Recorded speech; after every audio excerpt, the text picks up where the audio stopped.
'Cause you know the world is beautiful, so beautiful. 'Cause you know the world is beautiful, so beautiful. Hi and welcome back to Retro Ratz. So today we are going to just chat about us doing our van life. So this August 2024 we would have completed 6 years of van life.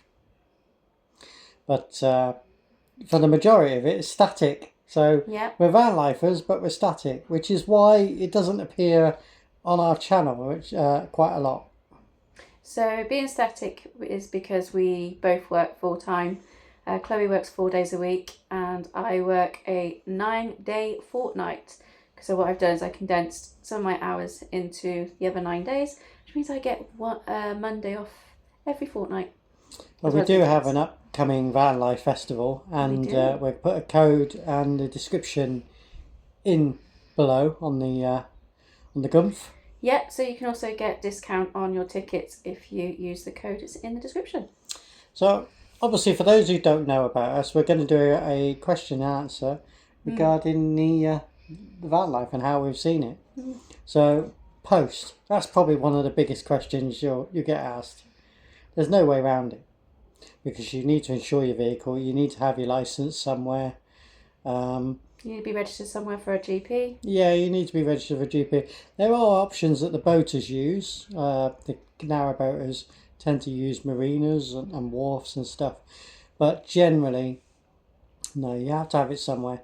So we've got a friend who does our post for us. Yes, they do. And that's the only way around it. There isn't really no way around it. Your post has to go somewhere. Now, recently there's also been the votes. So you had to do a voting for the ballot. For elections. And so that's another thing you have to think of, because there is an option that if you are of no fixed abode, basically, where you are living in a van, then you can register to say that you can get, this is where you get your post and this is where you spend most of your time. So me and Chloe both actually have to vote at different places because where we work in different areas. So we get to our... For us, it goes it's our near. work. They do it nearest adjacent to your work. Because that's where we spend most of our time. And a tip for that, if you do manage to register and it's near a place of work, when you go in, and obviously you can't say to them no fixed abode, but it comes under other.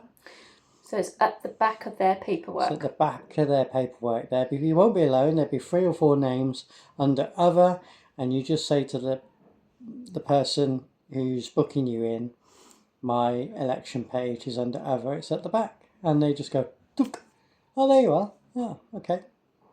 And if it's often, they get used to you. Yeah, they do. Right, vehicles. So when we started off in van life, we had a Ford Transit. Yeah, we've got a guest. Can I come here for a minute? Oh, don't. Here he is. Him. There's a guest. The boss is back. Yeah. Right. So when we first went to van life, we went to Faith. Some people will know it as the War of the Worlds and the Glastonbury Painted van.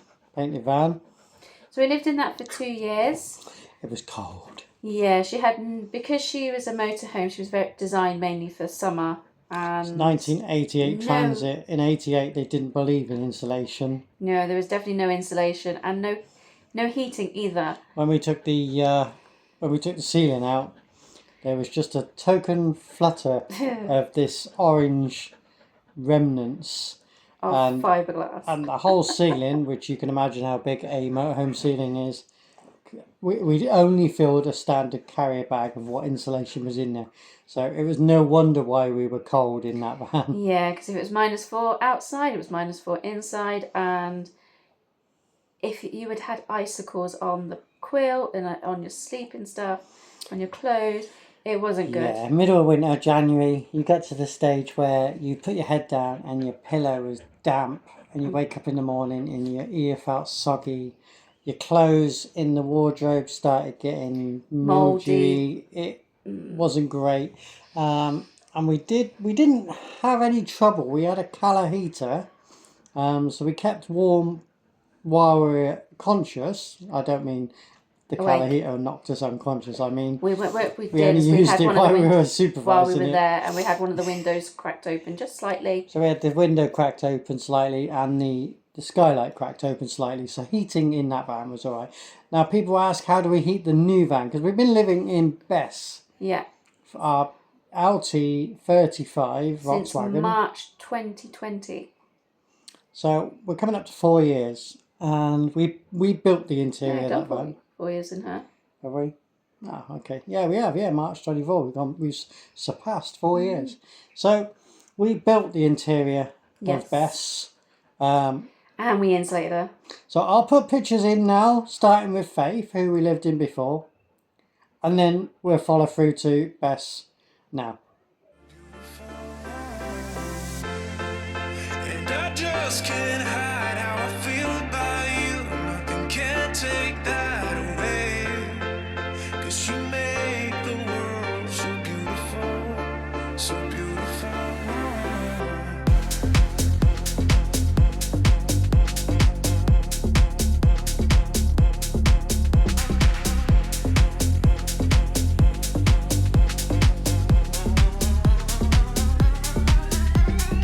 I was restless and stranded on my own.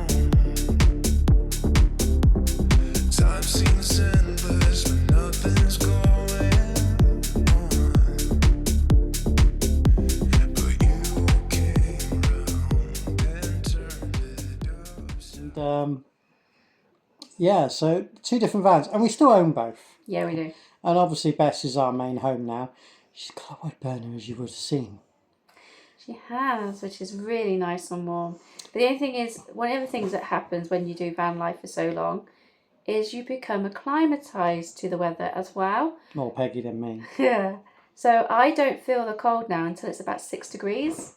When it's 7 degrees, I'm like warm. I can wear a jumper like I am now, no problem, and be fine.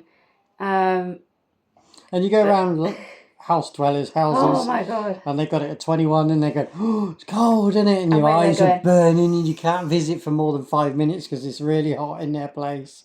And you struggle with work because I your do work struggle. colleagues have it so hot. My colleagues have it hot. Well, they don't anymore. We've now got the air conditioning working quite nicely at work. But in the winter, obviously the heating's on to a set amount that everybody's agreed, and it can get so hot that I have to have a fan on now. Which my colleagues have been fine with it, but some of the other people in the office sort of give you a funny look.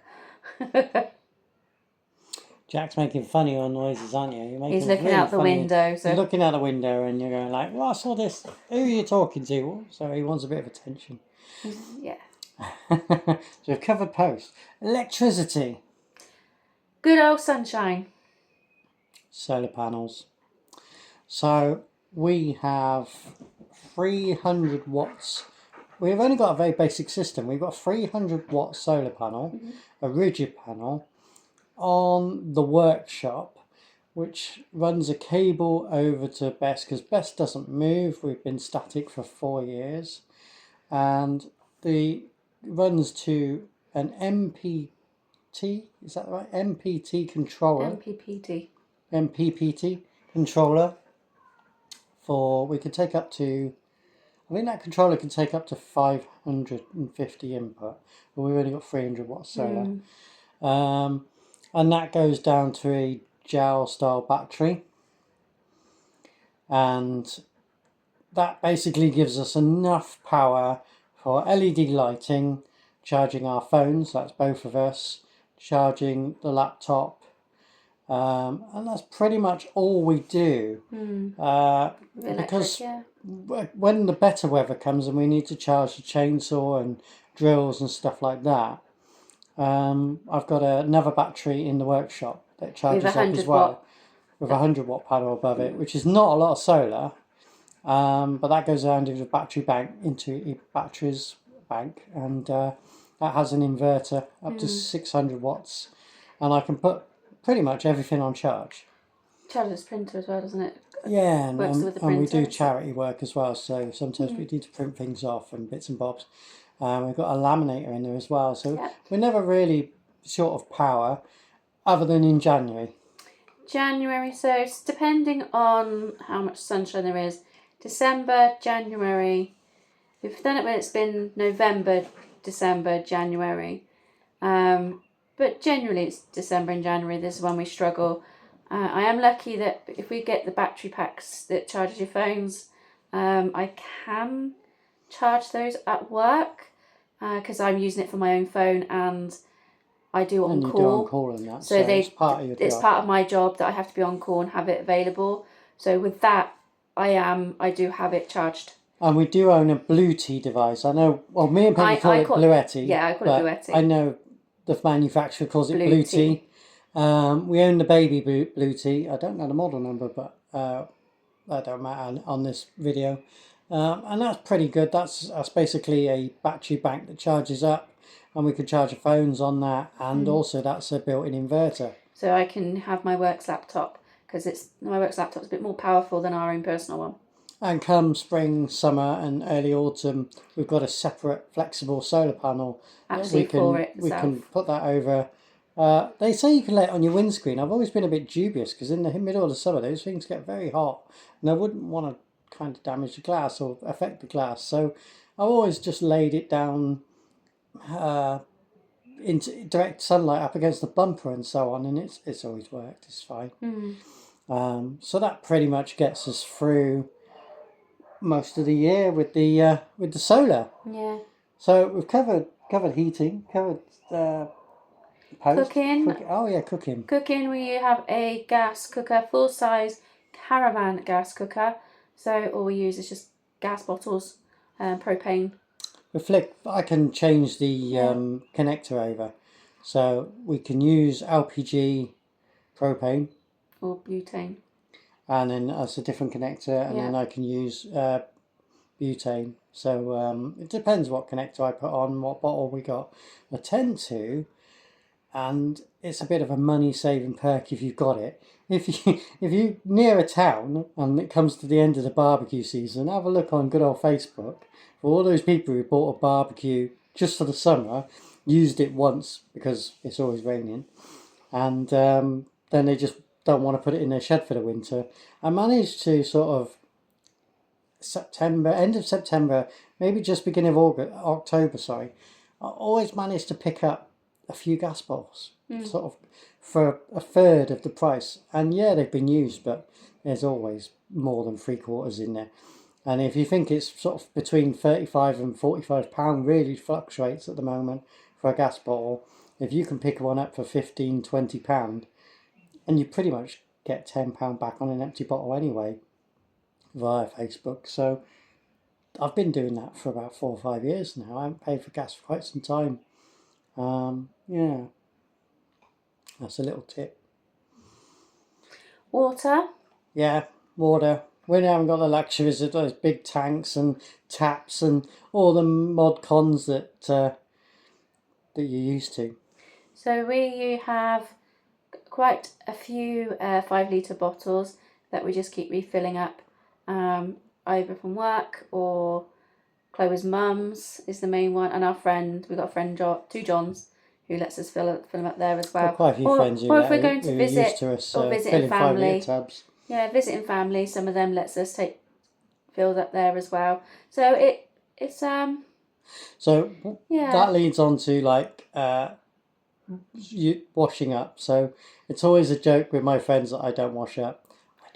We eat out a lot, but no. I like to cook. Yeah. But to be fair, I'd like to share the thing. So if I cook, Chloe should wash up. Yeah. And she doesn't. No, not often. Anyway, so to wash up, we just boil the kettle and get the water that way.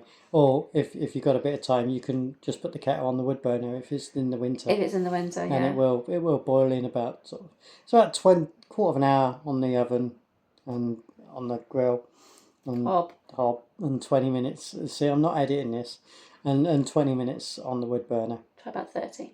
Sometimes it's a bit more. Depends what wood you're burning. And it just fills the sink up that way and so on. For washing, it's the same again. Heat the water up and you just have a strip wash. Or you can tell them about those wonderful flannels that we've got? So we also use, they're called fresh wipes. They are adult-sized baby wipes, basically. They're good for lorry drivers and stuff like They that. are very good for lorry drivers, van lifers, festival goers. They're actually designed for people who are elderly or disabled and can't get to the showers. They have antibacterial stuff in them. They're also... The ones we get stink of coconut. Yeah, so we get coconut ones. You end up smelling nice of coconut. So you get coconuts, grapefruit, or there's a sensitive one which is not scented. Didn't like the grapefruit one. Plus, they also do shower caps as well, which I will link the video, which I trialled one, but my hair's too long for them, so that was my only thing with that. But it worked, so that's good. Or we do things like we are at the moment. So, what we tend to do is people like to get away and they see different locations. Well, when you live in a van full time, yeah, you could take your van and travel about, but our main van is static, and the other van, the World of Worlds van, we only tend to use it for the steam fairs and for the shows, where we help and steward and so on. It's a base. Or if we're just going away for a weekend and it's nearby. She's 36 years old now, and she doesn't like travelling that far. She's firing on all one cylinder. For others who follow the channel, and our main thing for the channel is we are collectors of classic cars. And we run different classic cars throughout the year. So we like to take those classic cars away on a journey. So what we tend to do is we book Airbnbs and we book chalets and caravans. Caravan sites, yeah. So the ones that's got the mobile homes already there. For weekends away and holidays away and bits like that. And you get all the more content. You do. So this is nice. That's what we're doing this weekend. Yeah, and it's even got central heating, which I'm quite... Never had one of central heating before. We haven't put it on because Peggy's climatised. Yeah, we came in yesterday. It's too hot. We put it on. Turn that central heating off. And it was literally within a matter of minutes. I was going, blimey, that's going to have to come back off because I'm too hot. So what I would say is, obviously we don't want to make this video too long. So we're going to end it there. Hopefully you enjoyed all the pictures. No, you can't end it today. There's one more subject you haven't done. One more subject. Go on then. Toilet. Everybody needs to know. Everyone wants to know. Well, I was going to say, we'll do the toilet now. I was going to say, if you want to pop all your questions and comments in the comments section, then we're happy to do a follow-on video as answering your questions. Because you're the guys with the best questions. Yeah. You know, we can just come up with stuff. We live it day to day, but you're the ones with the inquisitive minds. So toilet. Inquisitiveness leads to toilet. Do it like the Italian job. Toilet. You're ruining my natural rhythm. Have you know the Italian 69? Italian job, yeah. Italian job. Mr. Bridger. Hi, Mr. Bridger. So, at the moment, because we're in this mobile home, it is a luxury. We have a flushing toilet. Oh, that's standard. That's exactly. Yeah. No. So we have a flushing toilet. And what do I think of that? It feels like a waste of water. In Bess, we don't have a flushing toilet. We don't even have a chemical loo. We have a composting loo. Composting loo, and if any of you used them, it's dead simple. It's all down to the separation. You get used to. It's just a normal seat. You get used to sitting in the right place, and obviously, the number ones go into a container, which you can get rid of quite hygienically. Yeah, and the number twos go into the separate container, which has got a bag in as well, so it all gets bagged up. And because we are lucky in a way, we have a dog. What we tend to do is we tend to go to the park, which is not far from where we live. They have 2 dog poo bins, and we pop it in the dog poo bin, so it gets incinerated with all the dog poo. And anyway, we get rid of our dog poo there as well, because a certain person likes to go around the PARK. Hi. Yes. So it all gets incinerated. You can obviously compost it because it's a composting loo. That's what you need. We haven't got that facility because we pretty much live on a concrete and tarmac base. But if you do have a site where it's sort of several acres or so, and you can easily have a composting loo, and you'd have 0 waste and 0 emissions. that's the way forward. Obviously, Faith has a chemical lube. Yeah. Because she's a coach-built motorhome. Which it just stores up in a container, and then you can just... We just go to a caravan site when we're there. Yeah, Alson Point. You just run up to an Alson Point and just empty it there and flush it out. Give it a good clean. Just a little bit of chemical. It's not a lot of chemical. It doesn't need a lot. It doesn't need a lot, no. But yeah, so that's the way around it. So we've rabbled on too long. Put your comments in the comments. Put your questions in the comments. Put your questions in the comments. Give us a thumbs up. And if you want a discount code, check out the link in the description. And we look forward to doing another follow-up soon. And remember, people, to stay safe. Stay retro, people. See you on the next one.